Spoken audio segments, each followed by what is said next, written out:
சிங்கம் ஒரு சிங்கம் எப்போ எதுலயும் பெக்யூலியர் தான். ஒரு முறை சிங்கம் கர்ஜிச்சதுன்னா அந்த சவுண்ட்ல ஒரு 8 கிலோமீட்டருக்கு சும்மா அதிரும், எல்லா திசைகளும் அதிரும். அப்படிப்பட்ட அந்த சிங்கம் வேட்டைக்கு மட்டும்தான் வெளியில வரும், வேடிக்கை பார்க்கறதுக்கெல்லாம் வெளியில வராது. வேட்டையில கூட உயிரோடு இருக்கிற மிருகங்களை தான் வேட்டையாடும். அதுலயும் பெரும்பாலும் தன்னை விட பெரிய சைஸ் உள்ள மிருகங்களை தான் குறி வச்சு தாக்கும், ஜெயிக்கும். எவ்வளவு பசியில் இருந்தாலும் உயிர் இல்லாததை, கெட்டு போனதை தொட்டு கூட பார்க்காது. அப்படிப்பட்ட அந்த சிங்கம் அவ்வளவு ஈஸியா எதையும் தொடாது, தொட்டா விடாது. காட்டோட 4 பக்கமும் மார்க்கிங் மை டெரிட்டரின்னு தன்னுடைய பவுண்டரியை தானே வகுக்கும். அப்படிதான் அந்த காட்டையே தன்னோட கண்ட்ரோல்ல வச்சிருக்கும். சிங்கத்துக்கு கூட்டத்தோட இருக்கிறதுக்கும் தெரியும், தனியா இருக்கிறதுக்கும் தெரியும். அப்படியே தனியா வரணும்னு நினைச்சாலும் அஞ்சாம அலட்டிக்காம சும்மா கெத்தா தனியா வந்து அத்தனை பேருக்கும் தண்ணி காட்டும். எப்போ எதுலயும் தன்னோட தனித்தன்மையை இழக்கவே இழக்காது. Yes, a lion is always a lion.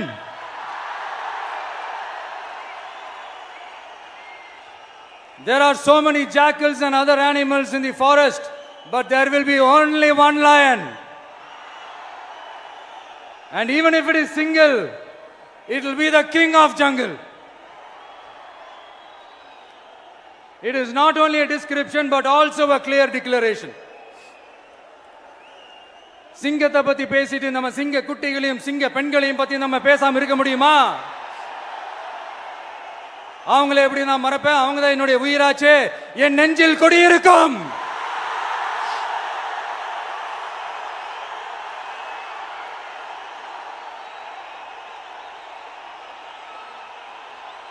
என்னுடைய தோழர்களுக்கும் தோழிகளுக்கும்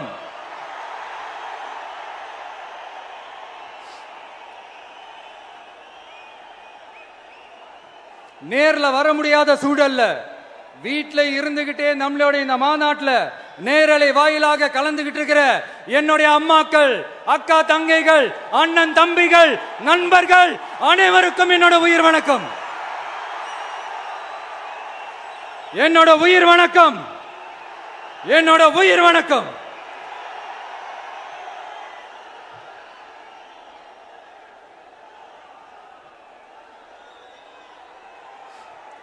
வீரம் விளையும் மாமதுரை மண்ணை வணங்குகிறேன்.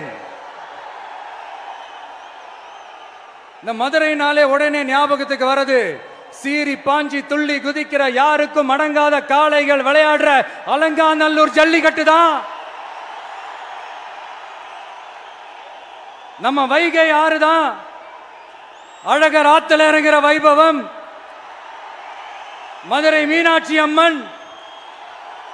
இந்த மண்ணோட உண்மையான குணம் உணர்வு பூர்வமான மண் இது. அது மட்டும் இல்ல, இந்த மண்ணில் வாழ்ற மக்களும் அப்படித்தான் உணர்வு பூர்வமான ஆளுங்க.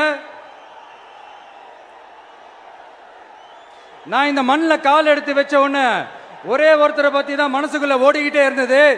அவர் யாருன்னு உங்களுக்கும் தெரிஞ்சிருக்கும். சினிமானாலும் சரி, அரசியல்னாலும் சரி, நமக்கு ரொம்ப ரொம்ப பிடிச்சது புரட்சி தலைவர் எம்ஜிஆர் அவர்கள் தான். அவரோட பழகிறதுக்கு எனக்கு வாய்ப்பு கிடைக்கல.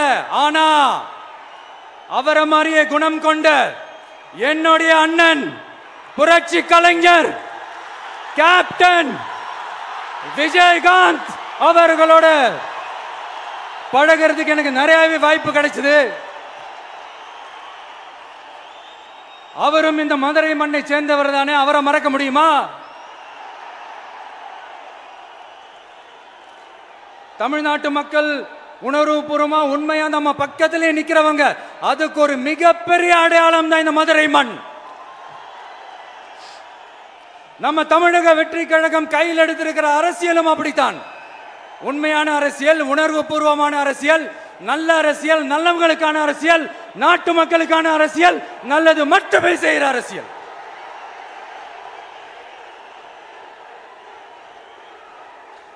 இதோ நம்மளுடைய இந்த இரண்டாவது மாநில மாநாடு வாகை சூடும் வரலாறு திரும்புகிறது. அப்படி இந்த மாநாட்டுக்கு பேர் வச்சிருக்கிறோம். 1967லயும் 1977லயும் நம்ம தமிழக அரசியல் ஒரு மிகப்பெரிய ஆட்சி அதிகார மாற்றங்கள் ஒண்ணு நடந்துச்சு இல்லையா? அதே மாதிரிதான் அடுத்த வருஷம் 2026ல அப்படி ஒரு வரலாறு திரும்ப போகுதுன்னு உறுதியா சொல்றதுக்கான மாநாடு தான் நம்மளோட இந்த இரண்டாவது மாநில மாநாடு. விக்கிரவாண்டி வீசாலையில் நம்மளுடைய ஃபர்ஸ்ட் மாநாடு நடத்தணும், வெற்றி கொள்கை திருவிழா. அதுக்கப்புறமே நீங்க பார்த்திருப்பீங்க, தமிழக அரசியல் அந்த தட்ப வெப்பத்தையே மாத்தினுச்சு. நமக்கு எதிராக எத்தனை குரல்கள். ஆனா உங்களுக்கு தான் நம்மளை பத்தி நல்லா தெரியுமே, எந்த குரலையும் காதலையே போட்டுக்காம மக்களோட குரலை மட்டுமே கேட்டுக்கிட்டு நமக்கு எதிராக வர அத்தனை கூக்குரல்களையும் சின்னதா ஒரு சிரிப்போடவே கடந்து வந்திருக்கிறோம். அது இல்லாம நம்ம மாநாட்டில் ஒலிக்கிற இந்த குரல் இந்த ஒற்றை தமிழ் மகனோட குரல் மட்டுமல்ல, ஒட்டுமொத்த தமிழ்நாட்டு மக்களுடைய குரல். தமிழ்நாட்டில் இருக்கிற ஒவ்வொரு வீட்டில இருந்தும் ஒலிக்கிற குரல், ஒட்டுமொத்த உலகெங்கும் வாழும் ஒவ்வொரு தமிழ் வீட்டிலிருந்தும் எழும் குரல். இந்த சினிமா என்கிற மாபெரும் கலை ஆயுதத்தின் வாயிலாக சாதி, மதம், இனம், பாலினம், மொழி கடந்து இந்த நாட்டின் மூளை முடுக்கெங்கும் ரசிகர்களாக இருந்து தோழர்களாக நம்மோடு பயணிக்க துவங்கியுள்ள அனைவரோடும் இணைந்த ஒவ்வொரு மனிதருக்காகவும் ஒலிக்கிற உரிமை குரல். மாநில உரிமைக்காக, பெண் உரிமைக்காக, சமூக நீதிக்காக, சமநீதிக்காக, மதச்சார்பின்மைக்காக உண்மையா ஒலிக்கிற குரல். அதனால் இந்த குரலுக்கு எதிராக இன்னும் இன்னும் எத்தனை குரல்கள் வந்தாலும் ஓங்கி ஒலிக்குமே தவிர ஒரு நாளும் ஓயவே ஓயாது. Yes, it is an unstoppable voice, an unstoppable force.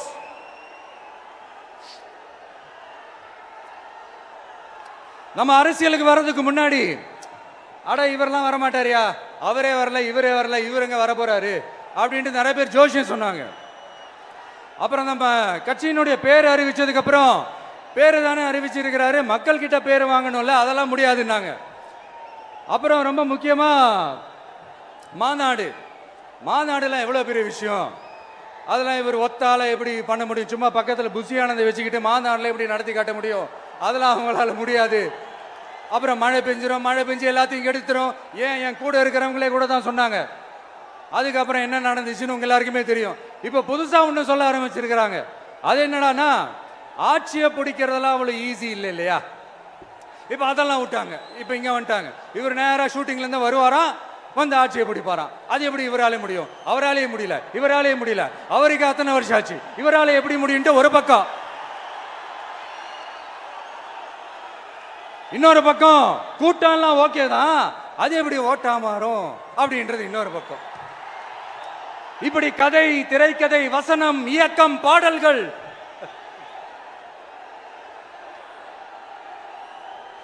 அதனால இந்த அரசியல் ஆய்வாளர்களுக்கு நான் சொல்றதெல்லாம் ஒன்னேதான், நல்லா கேட்டுக்கங்க. இந்த விஜய் ஏதோ இந்த பல லட்சம் பேர் கூடுற கூட்டத்தில் மட்டுமே இருக்கிறாரு அப்படின்னு மட்டும் தப்பு கணக்கு போட்டாதீங்க. ஏன்னா நம்மளுடைய இந்த கூட்டம் வெறும் ஓட்டா மட்டும் இல்லைங்க, வரப்போற தேர்தலில் மக்கள் விரோத ஆட்சியாளர்களுக்கு நாம வைக்க போற வேட்டா, நம்மளை கோட்டைக்கு அனுப்ப போற ரூட்டா இருக்க போதுன்னு சீக்கிரமாவே தெரிஞ்சுப்பீங்க. ஏன்னா கோடிக்கணக்கானவங்களோட ஹார்ட்லயும் வீட்லயும் ஏற்கனவே ஆல்ரெடி உயிரா, உணர்வா, உறவா இருக்கிறோம். நம்மளுடைய கனெக்ட் எல்லாம் வெறும் மக்களோட மட்டும்தான். நாம யாருன்னு அவங்களுக்கு தெரியும், அவங்க யாருன்னு நமக்கு தெரியும். நாமளும் நம்ம மக்களும் எப்படி இருக்கிறோம்னு எதிரிகளுக்கு நல்லாவே தெரியும்.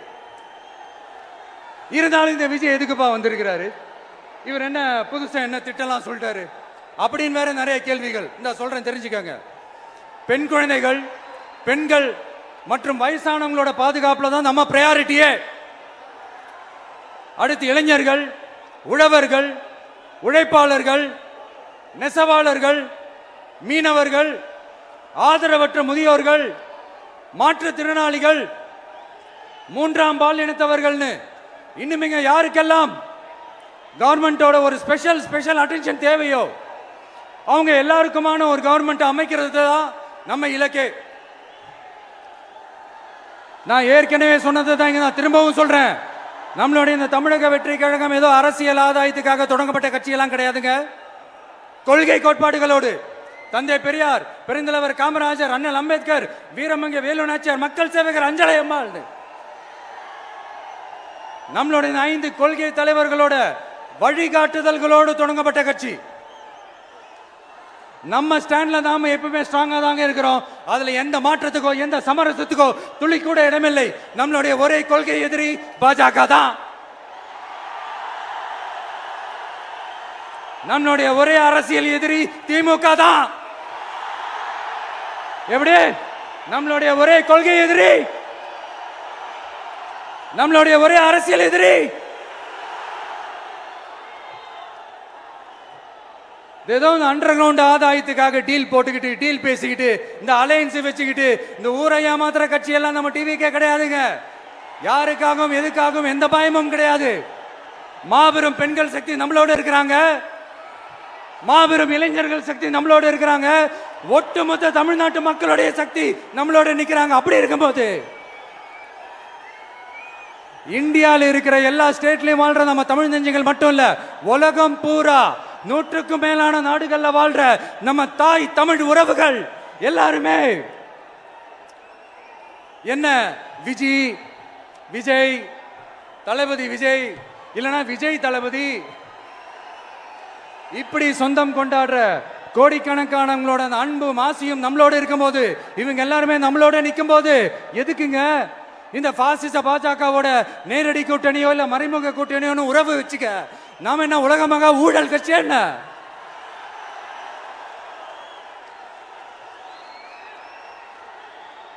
நம்மளை பத்தி சின்னதா ஒரு உண்மை ஒண்ணு சொல்லலாமா? என்னடா இவர் வாயால இப்படி சொல்றாருன்ட்டு யாரும் தவறா நினைச்சுக்க வேணாம். ஏன்னா இது ஒரு விதத்துல ஒரு ஃபேக்டும் கூட. அதனாலதான் நான் சொல்லணும்னு ஆசைப்படுறேன். நம்ம யார் தெரியும்ல? நாம எல்லாருமே சொல்றேன். நாம யார் தெரியும்ல? இந்தியாவின் மாபெரும் மக்கள் சக்தி கொண்ட ஒரு மகத்தான வெகுஜன மக்கள் படை.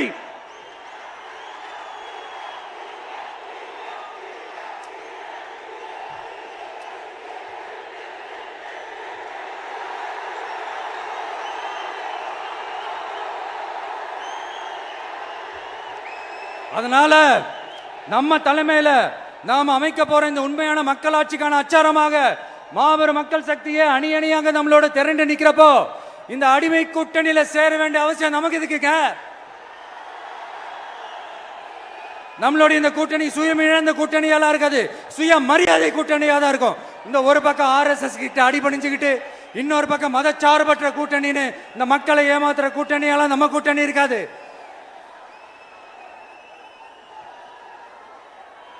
நான் இப்பவும் சொல்றேன், நம்மளை நம்பி வர்றவங்களுக்கு ஆட்சியிலும் அதிகாரத்திலும் உறுதியாக பங்களிப்பு செய்யப்படும். உடனே இந்த கேள்விகள்லாம் வரும். அப்ப யாரு கூட்டணி, யாரு வரா, யாரு போறா, இந்த கேள்விகள்லாம் வரும். இந்த கேள்விகளுக்கெல்லாம் ஒரே ஒரு பதில் தான், சஸ்பென்ஸ்ல சஞ்சாரம் செய்யுங்க. ஆனா ஒண்ணு, 2026ல 2 பேருக்கு நடுவுல தான் போட்டியே. ஒன்னு TVK, இன்னொன்னு DMK. இந்த போட்டி எப்படி இருக்க போதுன்னா, இந்த அலையன்ஸை வச்சு எப்படியாவது நம்ம தப்பிச்சிடலாம். என்ன இந்த பழைய இந்த மேத்தமேட்டிக்ஸ் அரித்மேட்டிக்ஸ் இதெல்லாம் வச்சு எப்படியாவது நம்ம தப்பிச்சிடலாம் அப்படின்னு நினைக்கிறவங்களோட அந்த கனவு ஒரு நாளும் மைப்படாது. சரி, இப்ப நம்ம வேற ஒரு ஏரியாவுக்கு ஒண்ணு வருவோம். எதிர்காலம் வரும், என் கடமை வரும், இந்த கூட்டத்தின் ஆட்டத்தை ஒழிப்பேன்.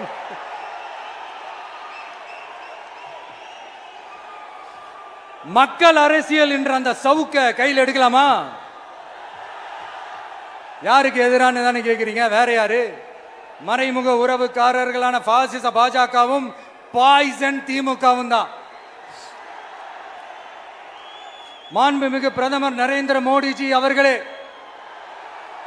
3வது முறையா ஒன்றியத்தோட ஆட்சி அதிகாரத்தை நீங்க தானே கையில் வச்சிருக்கிறீங்க. இல்ல நாங்க தெரியாம தான் கேட்கிறோம். நீங்க ஆட்சிக்கு வந்தது ஒட்டுமொத்த மக்களுக்கும் நல்லது செய்யவா, இல்ல நம்மளுடைய இந்த இஸ்லாமிய நண்பர்களுக்கும் இஸ்லாமிய தோழர்களுக்கும் எதிராக சதி செய்யவா? மக்களுக்கு உங்ககிட்ட கேட்கறதுக்குன்னு ஏராளமான கேள்விகள் இருக்குது. அதனால அவங்க சார்பா அவங்கள ஒருத்தனா அவங்களோட ஒரு உண்மையான ஒரு பிரதிநிதியா உங்ககிட்ட சில கேள்விகள் கேட்கணும். மிஸ்டர் பிரைம் மினிஸ்டர் அவர்களே, நம்ம தமிழ்நாட்டு மீனவர்கள் கிட்டத்தட்ட ஒரு 800 பேருக்கு மேல இலங்கை கடற்படையால தாக்கி அழிக்கப்பட்டிருக்கிறாங்க. அதை கண்டிக்கிறதுக்காக உங்களை பெருசா எதுவும் செய்ய சொல்லல, சின்னதா ஒண்ணே ஒண்ணு மட்டும் செஞ்சு கொடுங்க. இனிமேலாச்சும் எங்களுடைய மீனவர்கள் பாதுகாப்பா இருக்கிறதுக்காக இந்த கச்சத்தீவை இலங்கை கிட்ட இருந்து மீட்டு கொடுத்துருங்க, அது போதும். உங்களுடைய இந்த முரட்டு பிடிவாதத்தால நீங்க நடத்துற இந்த நீட்டு தேர்வு, அதனால இங்க என்னென்ன நடக்குதுன்னு சொல்றதுக்கே மனசு வலிக்குது. அதனால அந்த நீட்டு தேர்வு தேவையில்லைன்னு அறிவிச்சிருங்க, அது போதும். செய்வீர்களா திரு நரேந்திரபாய் தாமோதர் மோடிஜி அவர்களே? எங்களுக்கு என்னென்ன தேவையோ என்னென்ன நல்லதோ அதெல்லாம் செய்ய மாட்டேங்கிறீங்க. ஆனா ஆட்சி அதிகாரத்தை மட்டும் கையில வச்சுக்கிட்டு மக்களை ஏமாத்த நேரடியாக ஒரு பாசிச பாஜக அடிமை கூட்டணி ஒண்ணு. அடுத்து உங்களோட இந்த மைனாரிட்டி ஆட்சியை ஓட்டுறதுக்காக மறைமுகமாக RSS அடிமை குடும்பம்னு இன்னொரு கூட்டணி. இப்படி மக்கள் சக்தியே இல்லாத இந்த ஊழல் கட்சிகளை மிரட்டி அடிபணிய வச்சு 2029 வரைக்கும் சொகுசு பயணம் போயிடலாம்னு திட்டம் தீட்டி வச்சிருக்கிறீங்க. அதானே ஜி? என்ன ஜி? ஒண்ணு மட்டும் சொல்றேன், தெரிஞ்சுக்கங்க. என்னதான் நீங்க இந்த நேரடி மறைமுக கூட்டணி குட்டிகரணம் போட்டாலும் தாமரை இலையில தண்ணியே ஒட்டாது. தமிழக மக்கள் மட்டும் எப்படி ஒட்டுவாங்க?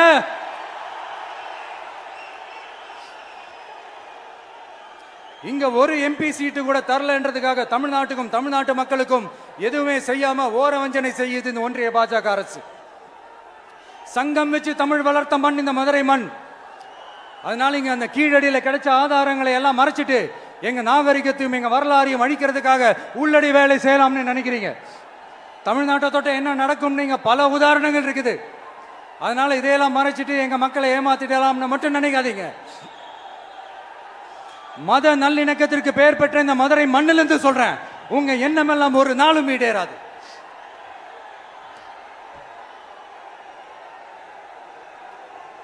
எம்ஜிஆர்னா யார் தெரியும்ல? அவர் மாஸ்னா என்னன்னு தெரியும்ல? அவர் உயிரோடு இருக்கிற வரைக்கும் அந்த சிஎம் சீட்டை பத்தி ஒருத்தராலையும் நினைச்சு கூட பார்க்க முடியல, கனவு கூட காண முடியல.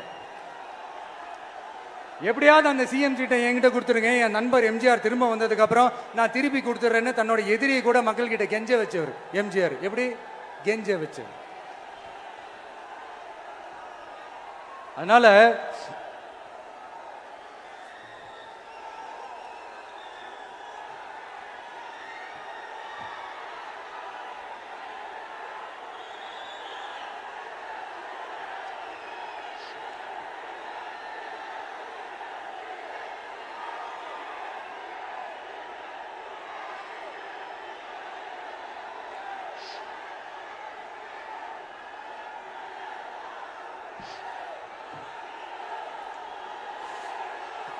ஆனா இப்போ அவர் ஆரம்பிச்ச அந்த கட்சியை, எம்ஜிஆர் அவர்கள் ஆரம்பிச்ச அந்த கட்சியை கட்டி காக்கிறது யாரு? இன்னைக்கு அந்த கட்சி எப்படி இருக்குது? அதை நான் சொல்லிதான் உங்களுக்கு தெரியணுமா? அப்பாவி தொண்டர்கள் அதை வெளியில சொல்ல முடியாம வேதனையில தவிக்கிறாங்க. 2026 சட்டமன்ற தேர்தலில் யாருக்கு ஓட்டு போடணும், எப்படிப்பட்ட ஆட்சி இங்க அமையணும்னு அந்த அப்பழுக்கற்ற அந்த தொண்டர்களுக்கும் ரொம்ப நல்லாவே தெரியும். அதனால என்ன வேஷம் போட்டுக்கிட்டு பாஜக இங்க தமிழ்நாட்டுக்குள்ள வந்தாலும் அவங்க வித்தை எல்லாம் இங்க வேலைக்கே ஆகாது. இப்படி பொருந்தா கூட்டணியா இந்த பாஜக கூட்டணி இருக்கிறதுனால இப்ப ஆட்சியில இருக்கிற இந்த வெற்றி விளம்பர மாடல் திமுக என்ன செய்யுதுன்னு தெரியும்ல? பாஜகவோட உள்ளுக்குள்ள ஒரு உறவை ஒண்ணு வச்சுக்கிட்டு வெளியில எதிர்க்கிற மாதிரி ஒரு டிராமா ஒண்ணு பண்ணிக்கிட்டு எதிர்கட்சியா இருந்தா போங்க மோடின்னு பலூன் விடுறது, ஆளுங்கட்சியா இருந்தா வாங்க முடியும்னு கொடை பிடிச்சுக்கிட்டு கும்பிடு போடுறது. இது மட்டுமா? ஒரு ரைடுன்னு ஒன்று வந்துட்டா போதும், இது வரைக்கும் போகவே போகாத ஒரு மீட்டிங், அதை காரணம் காட்டி டெல்லிக்கு போறது, அங்க ஒரு சீக்கிரட் மீட்டிங் நடத்துறது. நல்லா நோட் பண்ணணும் மக்களே, அந்த மீட்டிங் அப்புறம் இந்த இஷ்யூ அப்படியே காணாம போயிருக்குமே. அதேதான். Stalin uncle, what uncle is very wrong uncle.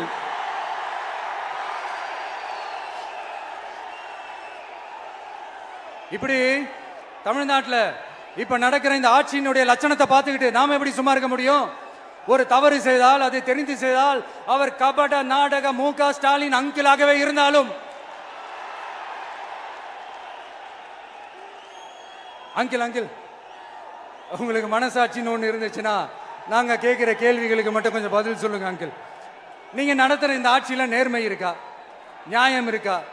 ஊழல் இல்லாம இருக்கா? சட்டம் ஒழுங்கு சரியா இருக்கா? பெண்களுக்கு பாதுகாப்பு இருக்கா? பொதுமக்களுக்கு பாதுகாப்பு இருக்கா? இயற்கை வளங்களுக்கு பாதுகாப்பு இருக்கா? சொல்லுங்க மை டியர் அங்கிள், சொல்லுங்க. டாஸ்மாக்ல மட்டுமே இது வரைக்கும் 1000 கோடிக்கு மேல ஊழல்னு சொல்றாங்க. அதுல மட்டுமா தப்பு நடக்குது? வேற எதுல தான் நடக்கல? உலகத்திலே மிஸ்டர் கிளீன் ரெக்கார்ட்ஸ் எல்லாம் உங்களுக்கும் உங்க கூட இருக்கிறவங்களுக்கும் மட்டும்தான் அங்கிள் கொடுக்கணும். இதை பார்த்து வாயே இல்லாத ஊரு கூட வயிறு வலிக்கு சிரிக்குது. பெண்களுக்கு 1000 ரூபாய் கொடுத்துட்டீங்கன்னா போதுமா அங்கிள்? அப்படியே அது மூடி மறைச்சிடலான்னு பாக்குறீங்களா? படிக்கிற இடத்துல, வேலைக்கு போற இடத்துல, வெளியில போற இடத்துலன்னு அவங்களுக்கு பாதுகாப்பே இல்லைன்னு ஒட்டுமொத்த பெண்களும் கதறாங்க. அந்த கதறல் சத்தம் ஏதாவது உங்க காதுல கேக்குதா அங்கிள்? இதுல வேற உங்க அப்பான்னு கூப்பிடுறாங்கன்னு வேற சொல்றீங்க. What is this uncle? Is very very wrong uncle, is very very wrong. பெண்களுக்கு மட்டுமா பொய் வாக்குறுதி கொடுத்து ஏமாத்துறீங்க? அரசு ஊழியர்கள், ஆசிரியர்களை ஏமாத்துறீங்க, விவசாயிகளை ஏமாத்துறீங்க, பரந்தூர்ல பாதிப்பே வராதுன்னு சொல்லி ஏமாத்துறீங்க, மீனவர்களை ஏமாத்துறீங்க, போதைப் பொருள் கலாச்சாரத்தை ஒழிக்காம ஏமாத்துறீங்க. ஐயோ very very வஸ்ட் uncle, very very வஸ்ட்.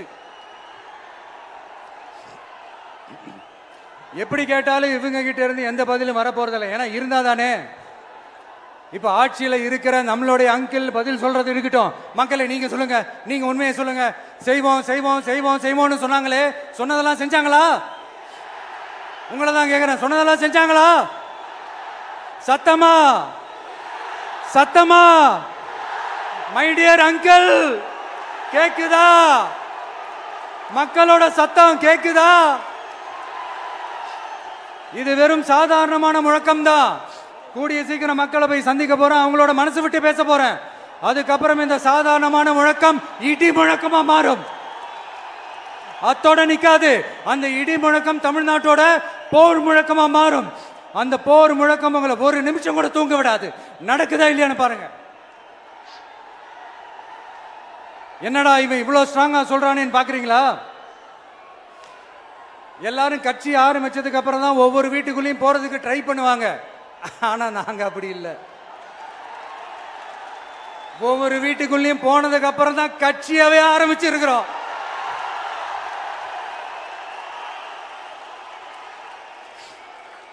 அதனால ஒட்டுமொத்தமா எல்லாருமா சேர்ந்து இந்த திமுக ஆட்சிய, கபட நாடக திமுக ஆட்சிய 2026 தேர்தலில் வீட்டுக்கு அனுப்புறோம். வீட்டுக்கு அனுப்புறோம். என்ன நண்பா, சரிதானே? என்ன நண்பி, செய்வீர்கள் தானே? இப்போ உங்களுக்கு சின்னதா ஒரு சர்ப்ரைஸ். நம்ம கட்சியினுடைய வேட்பாளர் பட்டியலை இப்ப நான் அறிவிக்க போறேன். மதுரை கிழக்கு வேட்பாளர் விஜய். இன்னும் முடிக்கல. ஒரு நிமிஷம், இன்னும் முடிக்கல. மதுரை மேற்கு வேட்பாளர் விஜய். மதுரை மத்தி வேட்பாளர் விஜய். மதுரை தெற்கு வேட்பாளர் விஜய். மதுரை வடக்கு வேட்பாளர் விஜய். மேலூர் விஜய். சோழவந்தான் விஜய். திருப்பரங்குன்றம் விஜய். திருமங்கலம் விஜய். உசிலம்பட்டி விஜய்.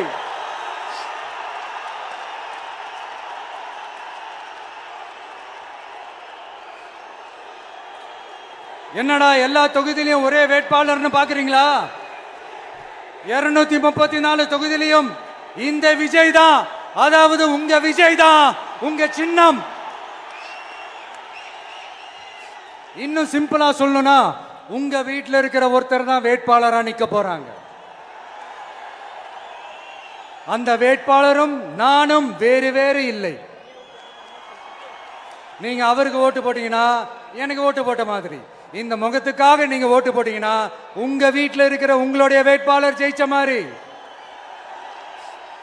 என்னடா இவர் ஏதோ ஓவரா சொல்றாருன்னு நினைக்க வேணாம். பிராக்டிக்கலா அப்படிதான் இருக்கும், அப்படிதான் இருக்கணும். நீங்களும் அப்படிதான் நினைப்பீங்கன்னு நான் நம்புறேன். ஏன்னா இது நம்மளை விட நம்ம எதிரிங்களுக்கு இன்னும் நல்லாவே தெரியும். அதனால எல்லாம் இந்த அதிகார பலம் எல்லாத்தையும் தூக்கிட்டு வந்துருவாங்க. வரட்டும், பாத்துக்கலாம். TVK will take it, TVK will meet it, TVK will compete with it and TVK will conquer it. TVK will conquer it.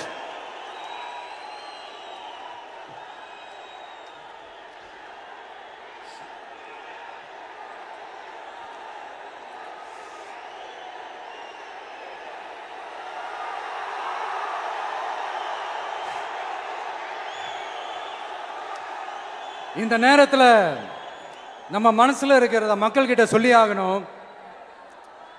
Thoothukudi ஸ்னோலினோட அம்மா என்ன அவங்களோட தம்பி, இன்னும் அவங்க பொண்ணுக்கு நான் தாய் மாமன்னு சொன்னாங்க. அந்த அக்காவோட குழந்தைக்கு மட்டும் இல்லைங்க, என்ன அண்ணனா தம்பியா நினைக்கிற தமிழ்நாட்டில் இருக்கிற என்னோட எல்லா சகோதரிகளின் குழந்தைகளுக்கும் நான் இன்னைக்கு மட்டும் இல்ல, என்னைக்குமே ஒரு தாய் மாமனா தான் இருப்பேன். நீங்க எல்லாரும் என்னுடைய ரத்த உறவு, கூட பிறந்த பொறுப்பு. என் வீட்டு ரேஷன் கார்டில் வேணா உங்க பேர் இல்லாம இருக்கலாம், உங்க வீட்டு ரேஷன் கார்டில் வேணா என் பேர் இல்லாம இருக்கலாம். ஆனா நாம் எல்லாரும் ஒண்ணுதான், உறவு தான். நமக்கு இடையே எந்த அரசியலும் உள்ள நுழையவே முடியாது. என்கிட்ட இருந்து உங்களையும் உங்ககிட்ட இருந்து என்னையும் எந்த சக்தியாலும் பிரிக்கவே முடியாது. அப்புறம் நான் ஒன்னும் இந்த மார்க்கெட் போனதுக்கு அப்புறம், ரிட்டையர் ஆனதுக்கு அப்புறம் அடைக்கலம் தேடி அரசியலுக்கு வரல, படைக்கலனோட வந்திருக்கிறோம். பவர்ஃபுல் போர்ஸோட, மாபெரும் படை வரிசையோட, எல்லாத்துக்கும் தயாராகி தான் வந்திருக்கிறோம். இவ்வளவு தயாரா நாம அரசியலுக்கு வர்றதுக்கு ரொம்ப ரொம்ப முக்கிய காரணம் ஒண்ணு இருக்கு. அது என்ன தெரியுமா? நன்றி கடன், நன்றி கடன், நன்றி கடன். கிட்டத்தட்ட ஒரு 30 வருஷமா, 30 வருஷத்துக்கு மேல நீங்க தான், நம்ம மக்கள் தான் என் கூட நிக்கிறீங்க, எனக்காக நிக்கிறீங்க, என்னை தாங்கி பிடிக்கிறீங்க, மனசுல ஏந்தி பிடிக்கிறீங்க, தாய் அன்போட மடியில ஏந்திக்கிறீங்க. உண்மையை சொல்லணும்னா வேற யாரை விடவும் எனக்கு இந்த அன்பையும் ஆதரவையும் கொடுத்திருக்கிறீங்க. என் மேல உயிரையே வச்சிருக்கிறீங்க. என்ன உங்க வீட்டுல ஒருத்தனாவே ஆக்கிட்டீங்க. நீங்க எனக்கு கடவுள் கொடுத்த வரம்.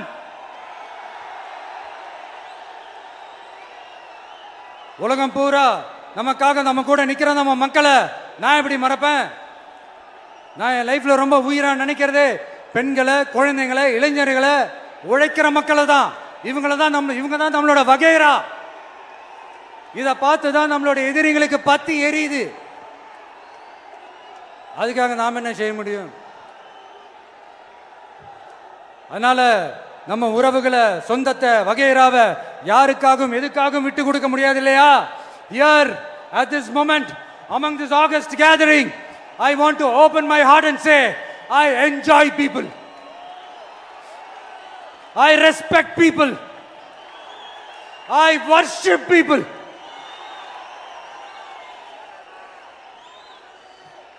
சரிப்பா, இவ்வளவு செஞ்ச நம்ம மக்களுக்கு நன்றி கடனா உன்னால முழுமையா செலுத்த முடியுமான்னு கேட்டா சத்தியமா சொல்றேன், என்னால முடியாதுதான். இன்னும் எத்தனை ஜென்மம் எடுத்தாலும் அந்த நன்றி கடனை என்னால தீர்க்கவே முடியாது. அப்புறம் என்ன மானாவுக்கடா நீ வந்திருக்க தானே கேக்குறீங்க? மைண்ட் வாய்ஸ் கேட்ட மாதிரி இருந்தது. வாழ்நாள் முழுக்க நம்ம மக்களுக்காக ஆதரவா துணையா நிக்கிறத தவிர, அவங்களுக்காக உழைக்கிறத தவிர எனக்கு வேற எந்த எண்ணமும் இல்லை. எனக்கு இப்ப வேற வேலையும் இல்லை. இனிமே எனக்கு இதுதான் என் வேலையே, என் கடன் இனி என் மக்களுக்கு பணி செய்து கிடப்பதே. இப்படியா ஹார்ட் டு ஹார்ட் யதார்த்தமா பேசிய பழகிட்டோம். இதுக்கு மேலேயும் எனக்கும் மக்களுக்கும் இடையே இருக்கிற அந்த உறவை பத்தி நான் பேச ஆரம்பிச்சேன்னா ஒரு மாதிரி எமோஷனல் ஆகிடுவேன். அப்புறம் அதை கண்ட்ரோல் பண்ணுறது ரொம்ப கஷ்டம். அதனால என்னை மனசார நேசிக்கிற நம்ம மக்களுக்கு ஒன்றே ஒன்று சொல்றேன். இந்த விஜய் உங்க விஜய், உங்களுக்கான விஜய், உங்களுக்காக மட்டுமே இருக்கிற விஜய். உங்க கூட நிக்க, உங்களுக்காக நிக்க, உண்மையா நிக்க, உணர்வோட நிக்க, உறுதியா நிக்க, உங்க கூட பேச, உங்களுக்காக பேச, உண்மையா பேச, உணர்வோட பேச, உறுதியா பேச, உங்களுக்காக சேவை செய்ய உங்க விஜய் நான் வர.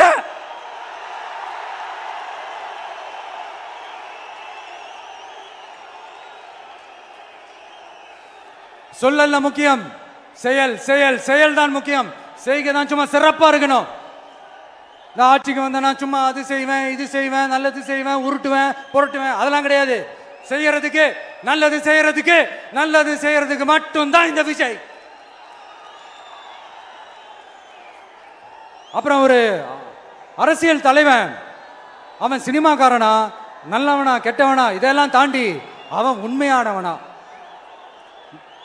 அதுதான் ரொம்ப ரொம்ப முக்கியம். இது சம்பந்தமா ஒரு குட்டி கதை ஒன்று சொல்றேன். ஒரு நாட்டில் ஒரு ராஜா தனக்கு பக்கபலமா இருக்கிறதுக்காக, கூட துணையா இருக்கிறதுக்காக ஒரு தளபதியை தேடுறாரு. சரியான தகுதிகளோட ஒரு 10 பேர் செலக்ட் ஆகுறாங்க. ஆனால் அதில் ஒருத்தர் மட்டும் தான் செலக்ட் பண்ணணும். அதனால அந்த ராஜா என்ன பண்றாருன்னா ஒரு டெஸ்ட் வைக்கிறாரு. அந்த 10 பேர் கையிலையும் விதை நெல்லை கொடுத்து இதை நல்லா வளர்த்து கொண்டு வாங்க, ஒரு 3 மாசம் கழிச்சு வாங்கன்னு சொல்லி அனுப்பி வச்சிடுறாரு. 3 மாசம் கழிச்சு வரும்போது அதில் ஒருத்தர் ஆள் உயரத்துக்கு வளர்த்துருந்தாரு, ஒருத்தர் தோல் உயரத்துக்கு வளர்த்துருந்தாரு. அதில் ஒரு 9 பேரும் நல்லா வளர்த்து கொண்டு வந்திருந்தாங்க. ஒருத்தர் மட்டும் வெறும் தொட்டியோடவே வந்தார். என்னன்னு கேட்டதுக்கு, நானும் தண்ணி ஊற்றி ஊற்றி பார்க்குறேன், உரம் வச்சு வச்சு பார்க்குறேன், வளரவே மாட்டேங்குது ராஜா, என்ன பண்ணுறதுன்னு தெரியலன்னு சொன்னதுக்கு ராஜா அவரை கட்டி அணைச்சிக்கிட்டு, இனிமே நீதான் என்னுடைய தளபதி, எல்லா அதிகாரமும் உனக்கு தான் சொன்னார். ஏன்னா அந்த 10 பேர் கையிலையும் ராஜா கொடுத்தது அவித்த விதை நெல், அது முளைக்கவே முளைக்காது. அந்த 9 திருட்டு பயலும் என்ன பண்ணியிருக்காங்கன்னா வேற விதை நெல்ல வாங்கி அதை வளர்த்துட்டு ராஜாவையும் மக்களையும் ஏமாத்திருக்கிறாங்க. ஆனா இவர் மட்டும் உண்மையை போட்டு உடைச்சிட்டார். அதனால ஒரு நாட்டுக்கு திறமை எந்த அளவுக்கு முக்கியமோ அந்த அளவுக்கு உண்மையும் நேர்மையும் முக்கியம். இப்போ நீங்க எல்லாரும் தான் அந்த ராஜா. நீங்க தேர்ந்தெடுக்க போற அந்த தளபதி